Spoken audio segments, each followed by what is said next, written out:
Nous sommes le 23 juillet 2023 et nous sommes au journal de bord 15, l'épopée La Repousse. C'est un nouveau format, je vous en parle juste après. D'abord, on se présente, je vous donne quelques nouvelles. Qu'est-ce que La Repousse ?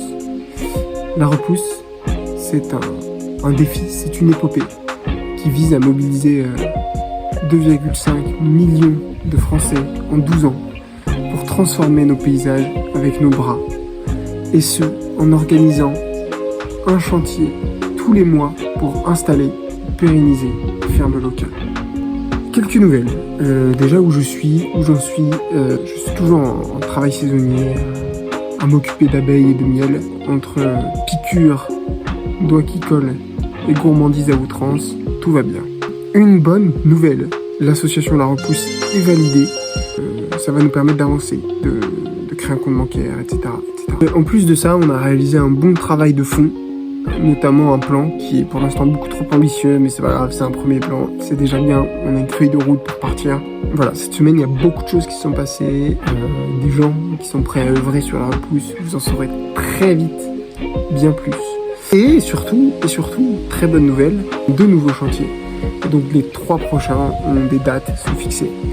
Donc je vous rappelle qu'il y a le chantier à Currières, chez Elodie et Marie, du 19 août. On vous attend, il reste très peu de place, 2 ou 3 places maximum. Donc n'hésitez pas à vous inscrire, tous les liens sont dans la description. Un nouveau chantier en septembre, du 16 au 17 septembre, à Terre de Sens, à Bernerie dans le Nord.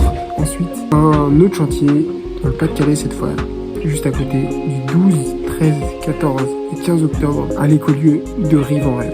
Vous aurez très vite beaucoup plus d'infos, notamment sur la page Facebook La Repousse. Donc allez vous inscrire dans la description et allez voir sur la page. Enfin, pour finir cette semaine avec plusieurs personnes de l'Institut de l'Engagement, j'avais rencontré plusieurs créateurs de projets. On s'est un peu réunis autour d'une visio pour discuter de l'avancement de nos projets. Et il y avait un des créateurs qui, lui, a déjà créé son projet, qui a déjà plus d'une quinzaine d'employés, et qui nous filait un peu des conseils et de la méthode. Et en fait, il nous a parlé qu'il y avait 2 phases dans un projet. Il y a l'accouchement du projet et il y a le fait de faire survivre ton projet. En gros, que la plupart des entrepreneurs, leur travail avant tout, c'est de faire survivre leur projet, plus que de le développer. Et donc la phase d'accouchement, c'est le moment où on réfléchit, où on teste des trucs, etc. Et en fait, il me disait que la phase, ou justement la deuxième phase dans laquelle il faut aller au plus vite, c'est cette phase où ton projet vit. Et c'est à partir du moment où tu as fait rentrer 1 euro dans le projet. C'est important ça, parce que quand même on peut remettre en question le modèle financier et de l'argent en soi. Je suis très chaud qu'on en parle. Mais aujourd'hui, c'est une façon de faire vivre un projet, parce qu'on a des charges, bref, toutes sortes de choses qui font qu'on a besoin d'un minimum d'argent. Et donc, le projet n'existe que quand l'argent est là. Et du coup, ça a été une grosse leçon pour moi cette semaine de me dire, ok, en fait, il va falloir que je passe à rentrer des dons. Bref, pour l'instant, pas trop eu de difficultés cette semaine. Les difficultés sont à venir au vu, justement, du plan que j'ai réalisé et à toute cette levée de dons, etc. Mais vous en saurez plus très bientôt. En attendant, je vous laisse avec le podcast et à très vite, les mains dans la terre. Je disais cette semaine, c'est un nouveau format que j'ai appelé Autour d'une goutte. Pourquoi autour d'une goutte ? Simplement, la goutte, c'est la liqueur de fruits. Enfin, c'est pas vraiment la liqueur, c'est plus l'alcool de fruits qui est souvent bu en ruralité. Et donc, je trouvais que c'était un bon symbole paysan, parce que souvent, les paysans se posent autour d'une goutte pour discuter. Et donc, l'idée de ce podcast, c'est d'interviewer des paysans, ou plus largement des acteurs de la ruralité, qui ont une relation forte avec leur environnement, et voir le pourquoi du comment. Donc pourquoi vous iriez écouter ça ? Simplement pour déjà vous permettre de mieux connaître la ruralité et ceux qui la vivent au quotidien, pour vous permettre de vous inspirer, si vous aspirez à ce genre de mode de vie, ou pas, ou simplement vous aspirez plus généralement. Et vous donner envie, vous motiver pour façonner nos paysages, pour façonner cette ruralité, pour venir mettre les mains dans la terre. C'est un concept sur lequel je me lance, qui a déjà été pensé par plein d'autres personnes, Et notamment là, je me suis inspiré de Théo Lyon qui lui fait ses journaux de bord de la même façon en allumant son micro et en parlant pendant 1 heure, en délivrant toute une série de conseils. Mais moi, j'ai décidé de ne pas le faire tout seul parce que je pense qu'il y a plein de gens très inspirants qui vivent la ruralité au quotidien, qui ont à être mis en lumière. Donc voilà, c'est un premier essai, donc peut-être que nos paroles ne seront pas les plus fluides d'entrée, mais c'est pas grave, je vous laisse quand même apprécier. Alors aujourd'hui, nous sommes avec Laure. Laure est paysanne boulangère. Et pourquoi Laure est la première de ce podcast ? Déjà parce que j'ai eu l'idée de lancer ce podcast à peu près dans la semaine où je suis chez Laure. Parce que en l'entendant parler, je me suis dit « Ah, il faudrait que je l'enregistre !» Et comment je connais Laure, qui habite, je ne l'ai pas dit, mais qui habite à côté de Saint-Marcelin, à Chevrières, en Isère. Comment je connais Laure ? En fait, simplement, mes amis Gauthier et Maëlys, que vous avez pu voir dans le journal de bord 4, je pense, apparaître, habitent chez Laure. Et donc, par ce biais, je l'ai connu. Et son discours sur la ruralité, je m'y retrouve beaucoup. Donc, c'est un discours que j'apprécie et que je voulais mettre en lumière. Bonjour Laure. Bonjour. Est-ce que tu peux te présenter globalement et présenter ton activité, ce que tu fais au quotidien, ton activité d'agricultrice. Voilà. Donc, effectivement, on peut dire que je suis agricultrice. Je suis arrivée sur la commune de Chevrières. Je me suis installée il y a presque 10 ans. J'ai un parcours d'études supérieures en développement rural, agronomie, etc. J'ai fait un passage en étant animatrice dans un syndicat agricole qui s'appelle la Confédération Paysanne. Et puis pour suivre mon conjoint à l'époque qui était maraîcher sur la ferme où on s'est installé. Et suite à 2 grossesses avec l'envie de créer son activité un peu plus près de chez soi, je me suis lancée dans la boulangerie. Voilà. Avec au début un statut d'auto-entreprise. J'ai pas été tout de suite dans le grand bain agricole. Je suivais mon conjoint qui était maraîcher sur place.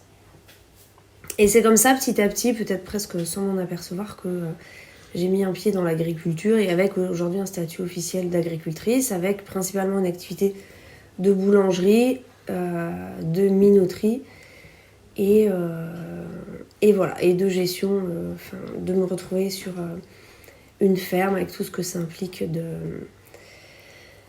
de rapport à un entretien déjà d'un petit bout de terre, mais qui me paraît déjà bien grand, quoi. Après, j'ai une grosse famille, j'ai eu 4 enfants. Et c'est vrai que vivre avec un conjoint maraîcher et 4 enfants, ça m'a pas toujours laissé la possibilité de ce qu'on peut représenter d'une agricultrice, quoi. Donc voilà, mais ma vie, elle est faite autour de ça aujourd'hui. Et j'ai essentiellement développé des marchés très locaux, surtout par souci d'un confort de vie et de travail et de proximité effectivement entre le travail et le lieu où je vis, quoi. Okay. Donc c'est ça qui me plaît assez dans l'idée aussi comme disait Victor, de ruralité, c'est d'être vraiment implanté à un endroit en y travaillant et en y vivant au quotidien, quoi. Ce qui implique d'autres rapports entre les gens aussi, je trouve. Ok, super. Et donc tu disais, le pourquoi de cette vie rurale, c'était avant tout pour suivre ton conjoint, ou est-ce que tu avais d'autres motivations, ou qu'est-ce que tu y as trouvé en ruralité ? Moi, je crois que j'avais toujours l'aspiration de vivre à la campagne. J'avais une représentation un petit peu...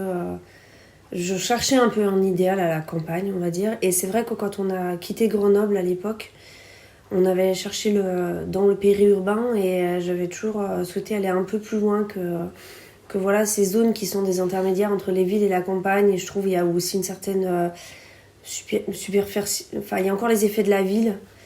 Voilà. Et là, on est à la bonne distance où je trouve il y a toujours une influence des villes, soyons clairs, sur le prix du foncier, sur le prix des habitations, etc. Mais il y a quand même un fonctionnement de ce que j'appelle être à la campagne à peu près, quoi. où les gens se connaissent, etc. Et non, j'avais effectivement une aspiration à vivre à la campagne, voilà, comme projet de vie, vraiment, quoi. Et toi, tu la définirais comment, la campagne, justement? Enfin, quels sont un peu pour toi les critères de cette campagne, cette Le ruralité? problème, en fait, de la campagne, c'est que souvent, on la définit par opposition à la ville, en fait. Mmh. Donc, on la définit par la négative. Et du coup, presque par ce qui est privatif, quand j'écoute d'autres habitants, d'autres parents, voilà, on a l'impression qu'on décrit ça en étant, il y a moins de voitures, il y a moins de bruit, on est tranquille. Voilà, c'est un territoire complexe aujourd'hui parce qu'en fait, les modes d'habitat, ils sont terriblement urbains. En fait, les pratiques culturelles, les pratiques de consommation des gens, elles se rapprochent de la ville. Qu'est-ce qui reste pour dire qu'on est à la campagne? Déjà les paysages, mais il y a plein de choses, enfin, il y a plein de modes de vie qui se croisent avec des pratiques complètement différentes. Et moi, je fréquente un peu d'autres parents d'élèves et on retrouve... je pense qu'on a vraiment essayé de se rapprocher de la ville, quoi.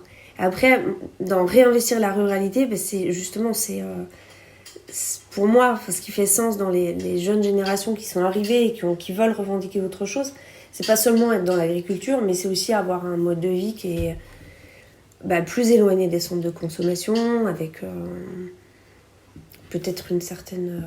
ralentir nos modes de vie. Et encore, c'est vrai que c'est vraiment une question qui m'interroge beaucoup, quoi. Qu'est-ce qui reste de la campagne dans la façon qu'on a de vivre, en dehors de proprement l'agriculture, où effectivement ce sont des métiers qui sont quand même très très loin de ce que connaissent la majorité des gens. Voilà.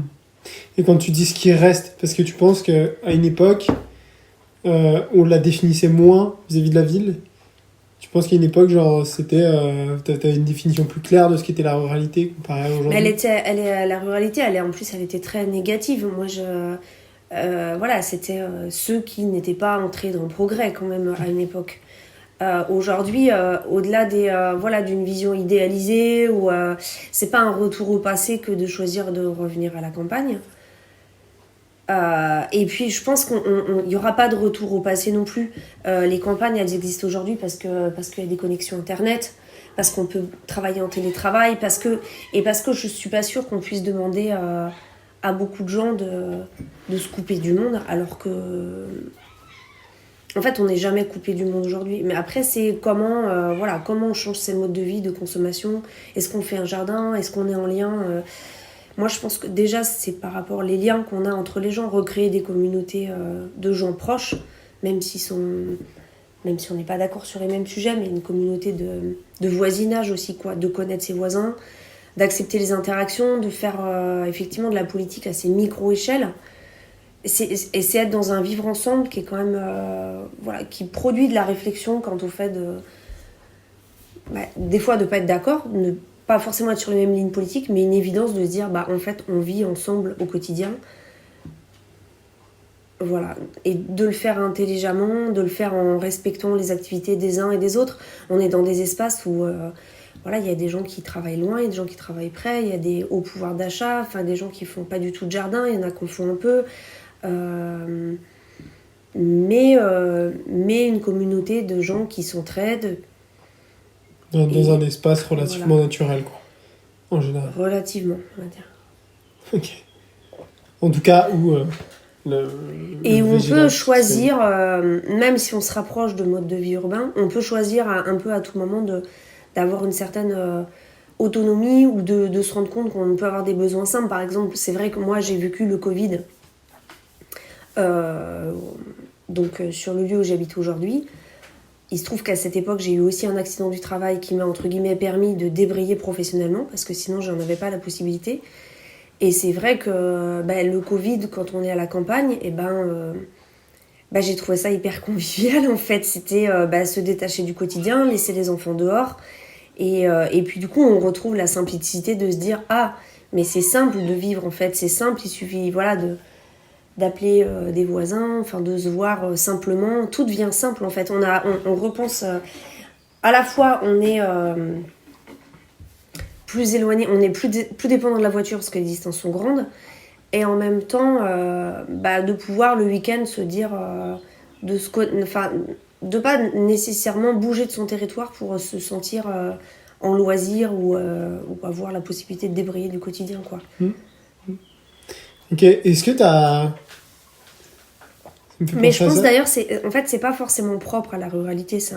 Parce que ça s'invente aussi beaucoup en ville. Si ce n'est qu'aujourd'hui, les villes, c'est devenu des espaces où on habite principalement. On peut vivre dans des communautés d'entraide, etc., quoi. Mais voilà, la première chose le week-end à laquelle on aspire, c'est de bouger, c'est d'aller consommer du loisir ailleurs parce qu'on vit dans des espaces où qu'on subit plutôt qu'on choisit, quoi. Et habiter à la campagne aujourd'hui, je pense que c'est un vrai choix de cadre de vie qui nourrit d'autres besoins, quoi. C'est-à-dire d'une esthétique, d'avoir un lien, son terrain d'attachement. Et je pense que c'est des espaces où on peut réfléchir le fait de ralentir nos vies, quoi, de dire on peut choisir de ne rien faire chez soi. Et il y a déjà beaucoup à faire, en fait, en étant... Voilà, et de se réancrer, en fait. Ouais, parce que quand tu dis ne rien faire, moi j'ai l'impression, quand je croise la plupart des ruraux, c'est que justement, ils sont peu dans une logique de consommation au quotidien et vont être plus dans peut-être un mode de vie plus ralenti sur l'aspect je fais un peu ce que je veux et je suis pas compressé entre des transports en commun, du bruit, etc. Mais j'ai toujours l'impression qu'il y a des activités en permanence, quoi, entre s'occuper des animaux, arroser, et tout ce qui s'ensuit, la transformation. Enfin, je veux dire... Moi, ce que je vois, c'est que notamment dans les discours d'agriculteurs, alors que ce soit des nouveaux agriculteurs ou des anciens, ou des anciens ruraux, par exemple, on est amené on va commander du bois, c'est les 2 paysans du coin qui viennent, et on voit, c'est des gens, ils pensent pas, il n'y a pas de frontière entre le travail et leur vie, quoi. Ils vivent, et effectivement, on les voit, ils travaillent tout le temps. Mais mais derrière ça, ils aiment ce qu'ils font au quotidien. Ils n'ont pas besoin, ils se pensent pas dans le travail. Alors c'est un discours très masculin quand même, mais ouais, ça fait tomber la frontière entre le travail et le... Je sais pas s'il parle de loisirs. Il y a aussi la chasse, la pêche, mais c'est des gens qui sont ancrés localement et disent souvent ils n'ont pas forcément envie de partir chez eux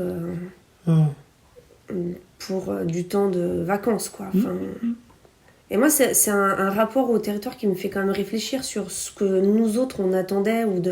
Parce qu'on a tout pensé dans les oppositions entre travail et loisirs, temps professionnel. En fait, alors que je pense des fois, quand on vit à la campagne, moi, par exemple, je conçois mon travail. Bon, j'ai une activité professionnelle très conscrite. Je fais du pain, c'est comme ça que je gagne ma vie. Après, la question de savoir si je suis au jardin, est-ce que c'est encore du travail ? Est-ce que, quand je prends soin des chèvres, parce que c'était un choix de loisir, mais est-ce que c'est du travail ? Est-ce que quand j'entretiens l'espace qui est autour de la maison, c'est du travail ? Ça questionne tout ça, quoi. Et j'ai l'impression qu'on était dans des logiques où je prends soin de mon petit... je vois comment vivent les gens autour de moi, parce qu'il y a des maisons que j'appellerais aussi des maisons de lotissement dans le village où j'habite. Et je prends soin de mon petit jardin, je taille les haies toute la journée, et puis paf, je pars en vacances. Ça y est, une fois que mon jardin il est nickel, je pars, je reviens. Enfin, il y a un rapport de consommation du temps, de l'espace. Et je trouve qu'être à la campagne, des fois, c'est casser ça. Je vais me balader à mon coin à champignons, je taille mon rosier. Il y a une quantité dans le temps où on ne s'interroge pas sur le fait de travailler en fait, de travailler ou pas, et de dire je suis présent à l'instant où je fais quelque chose et ça me plaît de le faire et ça a du sens. Ça dépasse... je pense que c'est un espace qui nous permet de réinterroger le rapport au temps et à l'espace, et du coup à la consommation et à ce qu'on peut critiquer de la société capitaliste, on va dire, quoi. Même si, encore une fois, je trouve que la ruralité, c'est pas un coin très reculé dans lequel j'habite, mais les modes de vie urbains ont complètement conquis les campagnes, quand même, de beaucoup de foyers, Oui, ça se voit. Il y a certaines maisons à la campagne où on voit justement cette haie bien délimitée, ce terrain, et quelque part très peu de lien avec l'environnement autour, à part juste le fait qu'ils voient un beau paysage le matin en se levant, mais... Oui. Mais ouais. Et est-ce que toi, c'est une question qui m'est venue comme ça, mais est-ce que tu as un certain idéal rural ? Genre, est-ce que parfois tu te projettes en mode « Ah là là, ça, ce serait un peu... Enfin, qu'est-ce que t'attends de cette ruralité ? Genre, à l'avenir, pas déjà pas comment elle est là maintenant, est-ce que t'as un idéal quand même plus important ? En fait, c'est difficile parce que moi, je suis entrée dans une vie... Donc moi, je vais avoir 42 ans cette année. J'ai 4 enfants. Et je suis prise aussi dans une logique de travail, de remboursement de prêts. Et on ne peut pas complètement... Donc, en fait, ma vision des choses, elle s'est aussi adaptée à la réalité. On ne peut pas couper ses enfants de l'autre partie du monde. Je suis prise dans une logique d'heures de travail, de rentabilité, etc. Et on n'est pas à l'écart de la société, en fait. Une ruralité idéalisée, ce serait plus une démarche de dire que les gens aient plus d'autonomie par rapport à leur nourriture. Ce que je vois pas forcément, c'est difficile de s'émanciper d'un modèle dominant en fait. J'ai pas envie d'idéaliser quoi que ce soit. Je vois dans les jeunes générations qu'il y a peut-être plus une aspiration à travailler moins, à avoir de l'autonomie, mais je trouve qu'il y a encore des questions qui sont pas relevées et je pense qu'il y a quand même un gros enjeu de prise de conscience aussi du rapport au travail dans sa dimension physique, quoi. De dire, moi j'ai aussi un respect pour les gens qui ont façonné ces paysages. J'idéalise pas les anciens, mais je pense quand même on a oublié le rapport au travail physique qu'ils ont, c'est-à-dire d'aller faire du bois le dimanche, d'être capable de débroussailler des haies, et que ça demande un investissement quand même personnel, physique qui est pas négligeable en fait. Je trouve que... D'accord, aujourd'hui... Donc je n'idéalise pas la campagne, c'est plus j'aimerais voir... Je pense que la société de demain, elle va nécessiter qu'on retourne à la campagne. Et ce que je pense aussi, c'est qu'en fait on s'apercevra qu'il faut pas grand-chose pour être heureux. Et déjà d'avoir un cadre où on habite qui est sympa, d'avoir des espaces où on peut laisser les enfants en autonomie, surtout pour... Enfin voilà, la campagne, c'est vraiment des espaces où on souhaite faire grandir ses enfants, quoi. Et que les gens se rendent compte qu'on arrive à minimiser nos besoins quand on est dans ces cadres-là aussi, quoi. Très bien. Très bien, très bien. Ça me parle beaucoup. Revenons-en à quelque chose de plus...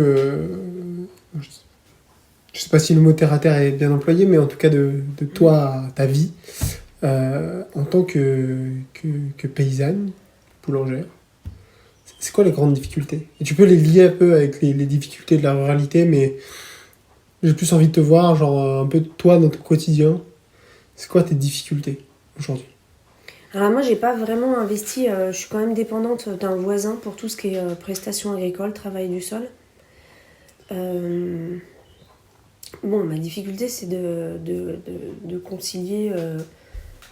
Donc aujourd'hui, je suis séparée du père de mes enfants.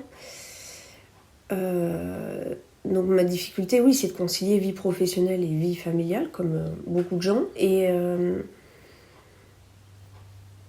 il y en a de plusieurs ordres. J'ai gagné une forme de légitimité dans le village, parce que c'était pas gagné d'avance, sur le fait de me considérer, d'avoir une crédibilité aux yeux des autres agriculteurs. La difficulté, oui, c'est quand on n'est pas du milieu, c'est aussi... c'est des gros investissements. Enfin, il faut s'équiper avec du gros matériel, ce que j'ai pas forcément. Mais de créer des liens avec des voisins sur du long terme. Aujourd'hui, et la difficulté aussi, c'est de se penser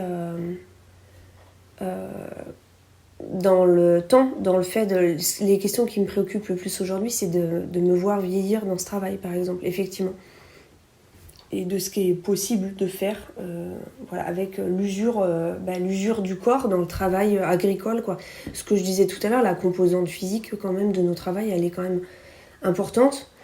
Moi, j'ai jamais idéalisé ce travail-là, et ce qui est difficile, je trouve, ça crée souvent un écart de compréhension entre les non-agriculteurs, en fait.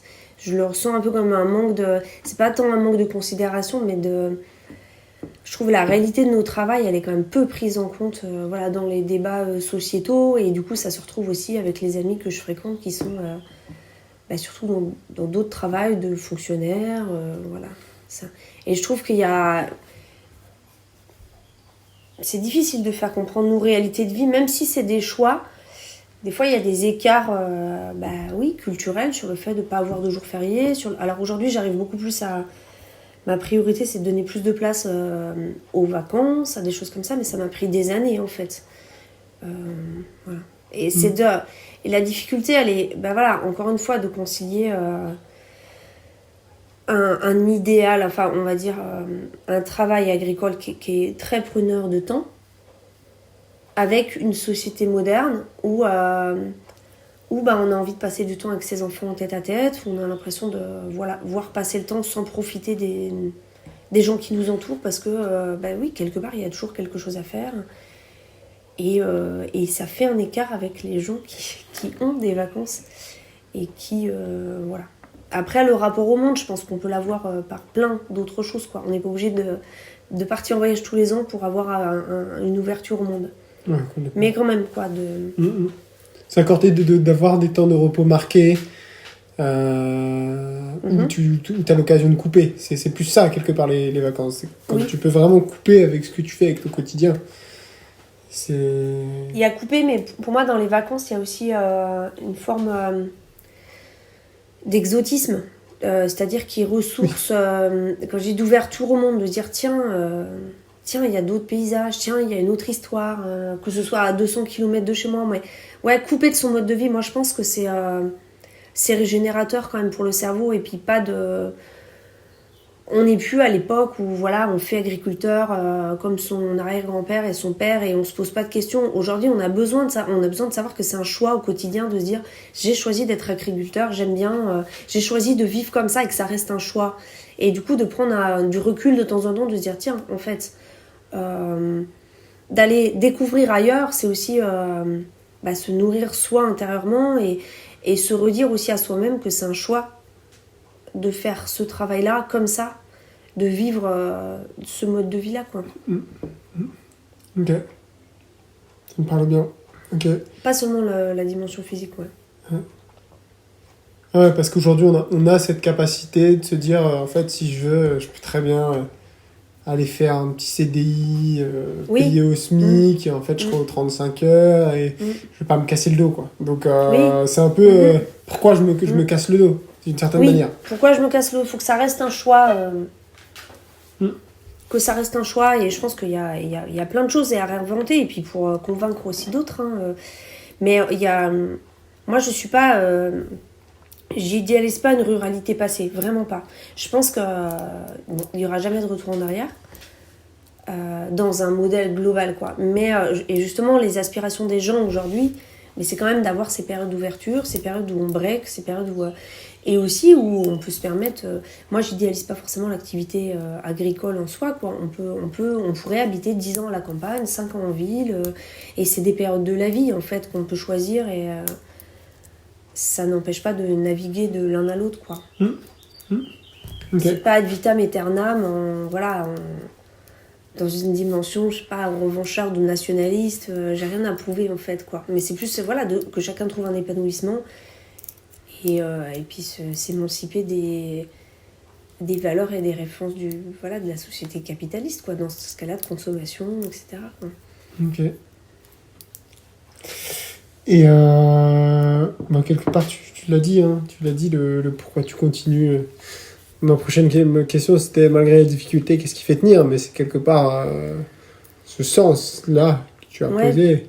Oui. Mais si tu devais le résumer, ce qui fait tenir, genre, qu'est-ce que, en 3 points, qu'est-ce que tu dirais, tu vois ? Tu te dis, ok, en 3 points, ça et ça, c'est ce qui fait que je continue à faire ce que je fais aujourd'hui, là où je suis. Bon, déjà, j'ai eu la chance de tomber sur un métier, la boulangerie, qui est rémunérateur. Il faut le dire, parce que c'est quand même... C'est peut-être un hasard qui m'a amené à ça, mais ça reste un métier qui me fait vivre, et je dois beaucoup à ce travail, quoi. Après, il y a la dimension... Je veux dire, comparé à, par exemple, du maraîchage... ou à d'autres métiers, en fait, on va dire. Le sens, et moi, ce que j'ai trouvé aussi hyper intéressant, en quittant Grenoble, c'est effectivement d'arriver à centrer sa vie sociale et sa vie professionnelle au même endroit. Je trouve que ça me rend... ça crée une cohérence dans ma tête. Du coup, je me sens... je me sens au sein d'une communauté locale, et c'est vrai après, sans fausse modestie, mais que je pense que j'ai contribué aussi à faire émerger. Moi, j'étais dans un petit village, et parce que, enfin, je suis dans un petit village, il y a 600 habitants, c'est assez dynamique, c'est une région qui bouge pas mal. Et j'ai créé un marché, voilà, j'ai posé mon stand de pain il y a presque 10 ans, sur la place du village. Par nécessité économique, hein, j'étais en train de travailler juste. J'ai réussi à me créer une clientèle au fil des années, mais surtout ce que j'ai vu, en fait, c'est ça a permis de créer un lieu de rencontre. Moi, étonnamment, j'ai pris conscience de ce que c'était qu'un commerce. Quand on dit oui, ça crée du lien. Bah effectivement, en fait, moi j'ai vu des gens se croiser devant mon stand de pain qui s'étaient pas vus depuis 5 ans, alors qu'ils habitaient sûrement à 10 km de distance, quoi. Dire, tiens, mais qu'est-ce que tu fais là? Qu'est-ce que t'es devenu? Nan. Et je trouvais que, du coup, on va dire, ma démarche, mon militantisme à travers ce marché, quoi, qui est aujourd'hui devenu un marché qui a été reconnu par la mairie. Donc aujourd'hui, c'est le marché, le petit marché du mardi soir qui est reconnu par la mairie. Ça a été de refaire vivre des places publiques. Parce que finalement, nos villages, oui, j'ai les aspirations de dire c'est chouette, les enfants ils peuvent jouer dehors, mais nos villages, ils sont vraiment devenus morts avec les modes de vie urbains, quoi. Les gens sont isolés les uns aux autres. Et de refaire vivre des petites places publiques, comme le square en ville, quoi. Ben ça n'existait plus non plus à la campagne. Les parcs de jeux des villages, il y a assez peu d'enfants, quoi. Et là, d'avoir un lieu de marché, on voit les gens se remettre en lien. En fait, il faut vraiment pas grand-chose, quoi. Mais un petit commerce comme ça, alors il se trouve que je pense pas que tout le monde prenne conscience de la dimension agricole locale de mon activité. Mais d'avoir créé ce petit marché dans ce village, bah, ça crée quelque chose d'hyper chouette, où les gens se croisent, où ils se remettent en lien, et je pense qu'ils se sentent moins seuls, et puis... et oui, c'est pour ça que je reviendrai pas en arrière, quoi. Après, un autre point, je pense aussi, moi, à travers mon activité, qui est vraiment que du circuit court, je pense qu'il y a des gens qui s'aperçoivent aussi que oui, je peux... moi, je vis avec 10 hectares de céréales. Alors, je fais des rotations avec un voisin, parce que 10 hectares de céréales, ça nécessiterait de faire des rotations sur 3 ans, donc... ça nécessiterait d'avoir que 3 hectares et demi de plantés, ce qui serait pas suffisant. Mais ça reste une petite ferme par rapport aux fermes du coin. Et je pense que voilà, le maire actuel, il y a des gens qui se rendent compte de dire tiens, elle gagne sa vie sur 10 hectares, quoi. Et de dire, ouais, effectivement, moi quand je dis aux gens c'est ma farine et le blé il vient de chevrières, des fois il y a un truc qui résonne, on se dit ah ouais, c'est possible, quoi. Okay. Et ça ouvre des possibles en fait, effectivement. Il y a un petit chat qui est là, qui lui aussi a envie de s'exprimer. Tiens, tu disais, c'est ta farine. Est-ce que tu pourrais nous en dire plus? Genre sur c'est quoi tes blés, pourquoi tu les as choisis? Parce que je me permets de te poser cette question parce que je sais qu'ils sont un peu différents de ceux qu'on croise ordinairement. Moi, je cultivais essentiellement des blés anciens.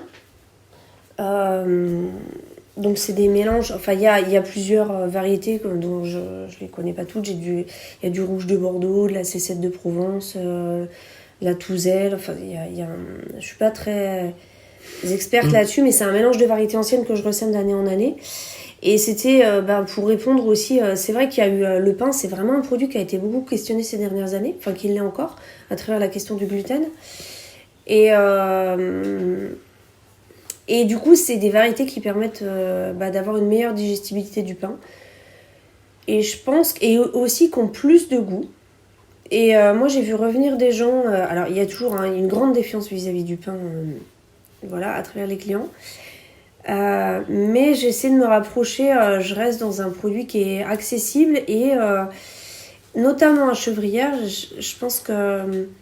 il y a peut-être 2/3 de ma clientèle qui étaient des gens qui n'achetaient pas forcément du pain bio avant. Et où j'ai des bons retours sur le goût du pain. Et ça me fait plaisir.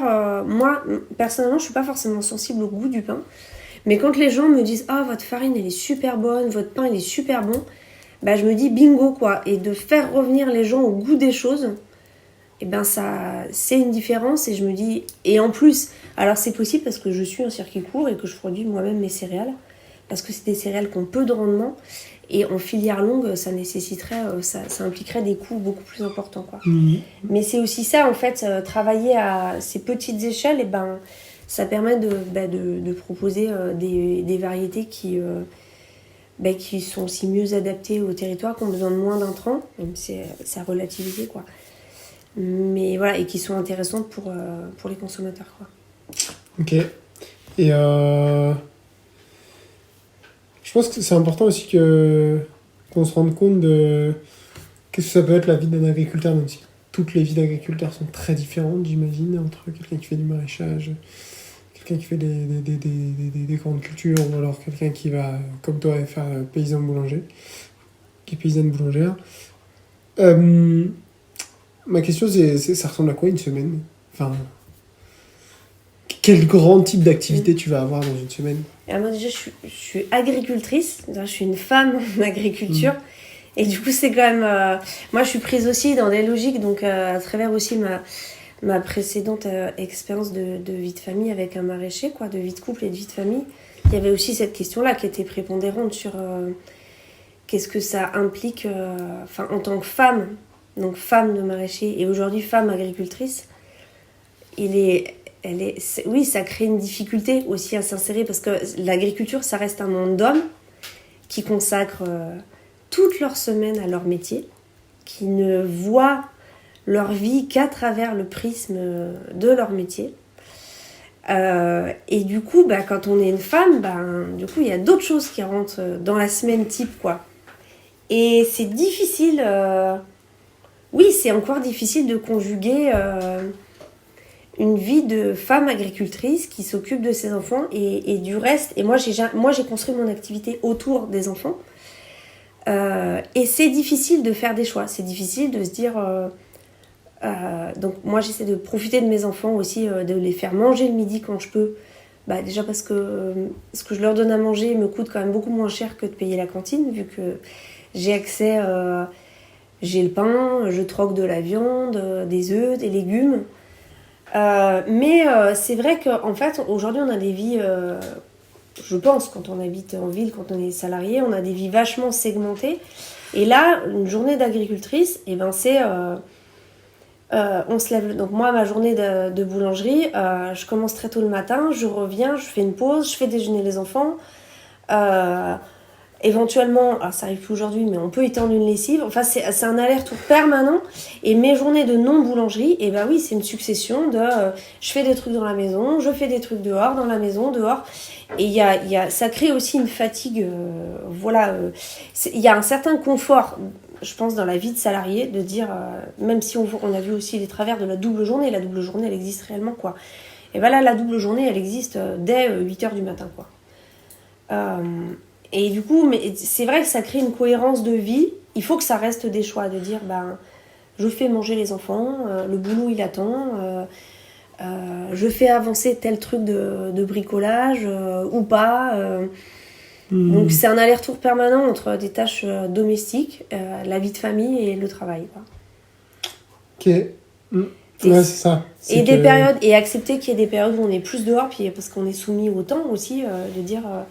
il fait beau, je suis dehors, mais j'ai des papiers en retard. Et le temps, il file vite. Je pense qu'il faut se l'accorder aussi. Il faut vraiment apprendre à débrayer aussi dès qu'on peut, sans culpabilité. Et c'est vrai qu'il y a une injonction. Je pense que dans le monde agricole, il y a aussi une telle vision de dire il travaillait tout le temps que dès qu'on débraye, on a l'impression de ne pas être un vrai agriculteur, quoi. Donc je sais pas, je pense qu'il faut se méfier il faut réinventer la manière dont on travaille. Certes, je pense qu'on bosse beaucoup, mais il faut aussi aller se ressourcer et puis effectivement valider que ce sont des choix de s'occuper de ses enfants au lieu de travailler. Enfin, c'est un travail aussi de s'occuper de ses enfants, quoi. Moi, je paye moins de cantine, moins de garderie. C'est difficile d'avoir les enfants et de travailler avec ses enfants dans les pattes. C'est pas évident non plus. Voilà. Okay. Mais je pense qu'on accorde une qualité de vie aux enfants qui est vraiment importante, quoi. Même si nous, en tant qu'adultes, c'est pas évident de switcher entre les deux et d'avoir de la reconnaissance, en fait, dans les deux. Voilà. Immédiate. Voilà. Mais moi, c'est vrai que les premiers voisins ou les gens qui me font de la prestation agricole, quand ils m'appellent, ils me disent « Bon, la moisson, c'est mercredi. » En fait, mercredi, je peux pas parce que j'ai les enfants. Mais on s'adresse, le monde agricole, c'est quand même un monde d'hommes qui considèrent que tout leur temps est disponible pour leur activité, quoi. Et ça, pareil, si on veut qu'il y ait plus d'agricultrices, si on veut qu'il y ait plus de femmes d'agriculteurs, qui continuent d'aimer ce mode de vie-là. Je vois les hommes autour de moi, agriculteurs, ils sont obligés aussi de mettre de l'eau dans leur vin et d'accepter de prendre des vacances, d'accepter de débrayer. Parce que je pense que en tant que femme d'agriculteur, on le fait pour eux, pour leur famille. Il faut qu'ils investissent aussi leur parentalité, leurs questions existentielles. Et c'est pas en étant tout le temps dans le boulot qu'on va y arriver non plus, quoi. C'est subtil. J'ai répondu à plusieurs... Là, tu as ouvert quelques sujets assez larges, mais c'est chouette, justement. C'est des sujets personnels. En effet, ouais. C'est vrai que de l'extérieur, on le voit pas forcément. Enfin, moi, en tout cas, en tant qu'homme, je le vois pas forcément. On conscientise pas forcément cette différence qu'il peut y avoir entre en fait un homme agriculteur et une femme agricultrice. Parce que c'est vrai que cette question de la famille, aujourd'hui, est énormément, je sais pas si c'est relégué ou en tout cas centré autour des femmes. Et en effet, là, quand tu parlais, j'avais des exemples d'hommes agriculteurs qui étaient agriculteurs et qui, en effet, se posent même pas la question, en fait, juste font ça toute la journée. Et ouais, non, c'est hyper intéressant. Et aussi, pour nous, en tant qu'hommes, de se dire, ok... Mais c'est une vraie question, parce que moi, du coup, là, on a un réseau de copines, quoi. Et on est dans des schémas un peu différents. Enfin, mes collègues boulangères, parce que je travaille en collaboration avec 2 autres nanas, et ben ces questions-là, elles sont quand même prégnantes, quoi. De conjuguer vie de famille et vie professionnelle, et de raisonner les hommes, quoi, dans cette vision du travail, et d'idéaliser le travail... Des fois aussi en agriculture, c'est le travail pour le travail, hein, quand même. Hein. On est vraiment, mais des fois très loin du milieu urbain dans ça, quoi. Et ces questions de parentalité, de partage du temps, des fois, voilà. C'est encore inexistant. Enfin, c'est pas inexistant, mais en tout cas, c'est le début, quoi. Ouais, ça évolue peut-être moins vite que dans d'autres milieux. Ça évolue moins vite parce que tu comprends, j'ai beaucoup de travail, tu comprends, j'ai une grosse charge mentale sur ma ferme. Oui, d'accord, ok. Mais comment on fait pour moderniser tout ça, quoi, et faire que les femmes aussi, elles aient accès à du temps pour elles, et du temps pour développer leur activité professionnelle.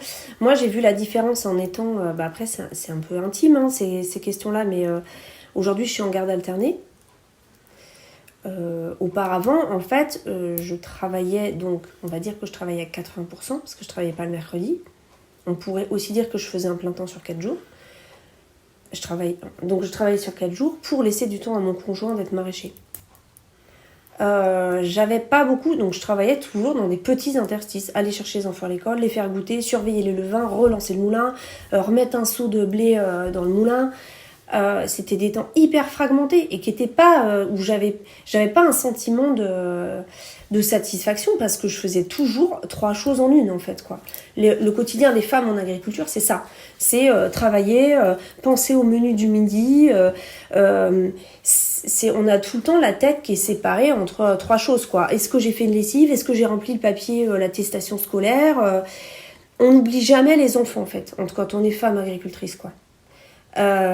Aujourd'hui, en garde alternée, donc j'ai une semaine sur 2 où je n'ai pas mes enfants, je peux travailler jusqu'à 19h, je peux aller jusqu'au bout de quelque chose et avoir un sentiment d'accomplissement, parce que j'avais le temps de le faire, quoi. Et du coup, c'est un rapport même si je suis dans d'autres questions de pénibilité et tout ça, c'est plus satisfaisant, parce que j'ai le temps, et du temps à moi-même, quoi. Donc la question des enfants, oui, elle est prépondérante. Et je vois bien aussi que ça gâche la vie de certains couples, de certaines femmes ou de certains hommes, d'avoir les impératifs des enfants, de dire qui est-ce qui va. Mais tu te rends compte, moi, finir ma journée à 16h20, ça me va pas. Bah oui, mais les enfants, ils terminent à 16h20. Donc qui est-ce qui s'y colle? Et qui est-ce qui a le sentiment d'amputer sa journée de travail, quoi? Et qui est-ce qui se réalise vraiment dans le travail? Donc il y a des femmes agricultrices qui sont conjointes, voilà. Et il y a des femmes agricultrices, et les conjointes, voilà, qui parcellisent leur journée. C'est peut-être pour ça qu'elles ont un manque de reconnaissance, parce qu'on ne les voit pas forcément comme agricultrices. Ouais, parce qu'on les voit moins dans leur champ, alors qu'elles sont en train de s'occuper des enfants, quoi. Voilà. C'est un beau ce que tu Mais, fais. Ok. Waouh. Et aujourd'hui, tu dirais que c'est quoi tes besoins? Enfin, là, si je te demande... dis-moi tes besoins, là. le besoin, c'est de... je viens de traverser... moi, je sors un peu d'une grande traversée de 10-15 ans de ma vie qui ont été très fatigantes. Où, je pense comme plein de parents qui ont passé du temps à construire, à être à fond dans son activité professionnelle. Aujourd'hui, j'ai besoin de stabiliser mon activité, peut-être de la réinventer, de la solidifier. Et puis, je me donne aujourd'hui aussi plus de légitimité dans le paysage des paysans boulangers que je connais, ou des paysannes boulangères, quoi. Donc peut-être aussi d'être dans la transmission, peut-être de trouver d'autres formes de travail avec des collègues. Moi, je crois vachement, en fait, la vie m'a montré, à travers les collègues avec qui je bosse, qu'on est fort à plusieurs. Et ça a été, c'est ce qui m'a sauvée à titre personnel, à titre professionnel, c'est de me penser à plusieurs dans mon travail. Même si effectivement j'ai eu des collègues concurrents, mais donc d'aller vers ça et puis peut-être donner place à d'autres envies, d'autres expérimentations, de renouveler le travail aussi là-dedans, quoi. Et de me donner du temps de vacances, etc., de retourner vers mes enfants aussi. J'ai stabilisé une situation professionnelle, on va dire, et puis patrimoniale, enfin, on va dire de maison, etc., qui me donne envie de plus me donner du temps pour moi, quoi, aussi. Ok. Et mes enfants. Génial. Il y a un moustique. Qu'est-ce que... Oui, j'aurais voulu en savoir un peu plus sur ton parcours. Enfin, pas sur ton parcours, pardon, sur d'où tu viens, en fait, un peu... Est-ce que t'es d'ici? Est-ce que... parce que je sais que tu es né ailleurs. Et ça m'intéresserait aussi de savoir, d'avoir un peu de réponse sur le choix du territoire. Moi, je suis née dans la Marne, dans le vignoble champenois. Alors, j'ai aucun lien familial avec le Champagne, mais en tout cas, voilà, je suis née dans cette région-là. Et du coup, ça revient à la discussion du début sur la campagne. Moi, c'est jamais des paysages qui m'ont vraiment plu, parce que pour moi, la campagne, voilà, si on a une vision d'enfant, c'était des vaches avec des champs, voilà quoi. C'était les paysages de chez ma grand-mère et encore. Et du coup, je pense que j'ai fait toutes mes études un peu là-dedans. Et c'est vrai que quand j'ai eu l'occasion de découvrir l'Isère, enfin Rhône-Alpes et puis l'Isère, ça m'a beaucoup plu. C'est des paysages vraiment qui me parlent et dont je me sens beaucoup plus proche, quoi. Ok. Très bien. Je vais finir par te poser une question. Encore. Qu'est-ce que tu dirais justement pour toutes ces personnes qui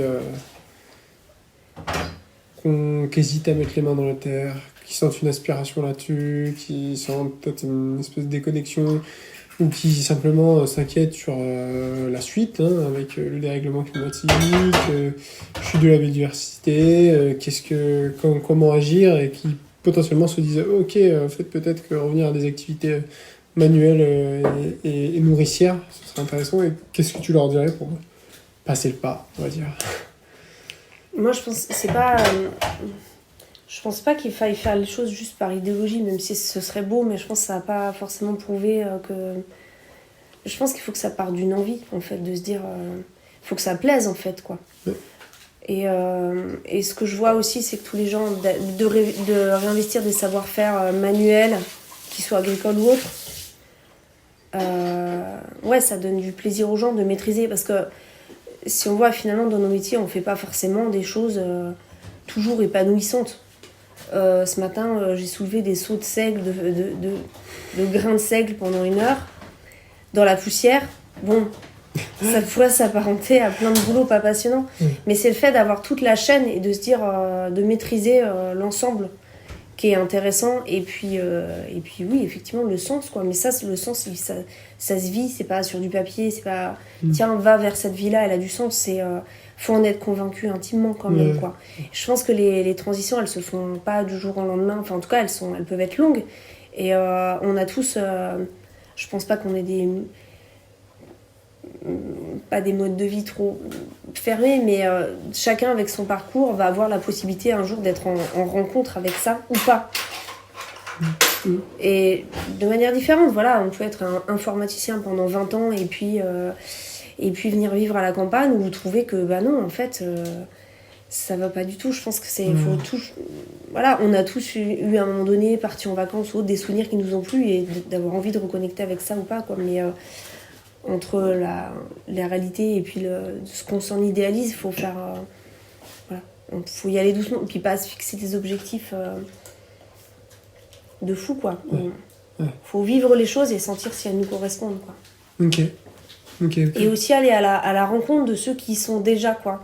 Ne pas avoir la prétention d'expliquer aux gens comment il faut vivre, quoi. Moi, je trouve que ça a été un peu la grande leçon quand on est arrivé ici. Où, voilà, on n'avait pas... Je pense qu'on était vus un peu comme les écolos. Et ne pas être trop donneur de leçons. Je pense qu'il y a beaucoup de choses à apprendre des gens qui y vivent, quoi. Et puis pour réinventer quelque chose, il ne faut pas partir de quelque chose de trop serré dans sa tête, trop coincé, quoi. Il y a plein de manières de faire. Génial. Où est-ce qu'on peut te retrouver, Laure ? Sur le marché de Chevrières Mardi prochain. Mardi prochain. Et C'est quelle heure ? Faut se dépêcher parce que je suis bientôt en vacances. 16h30, 19h30 sous le préau de Chevrières. Ok, génial. Merci reviens beaucoup fin août. pour ce temps. C'est très chouette. Je suis content de ce que tu m'as raconté. J'en ai appris pas mal. Et c'est cool. Ça donne une version nuancée des choses, de la ruralité et de toutes ces aspérités. Merci beaucoup. Moi, je suis encore en observation. Hein. Je tiens des discours, mais voilà, j'ai plein de choses à apprendre. Et je vois que ça bouge. C'est ça qui est chouette. Génial. Merci Laure. Merci. À bientôt. À bientôt.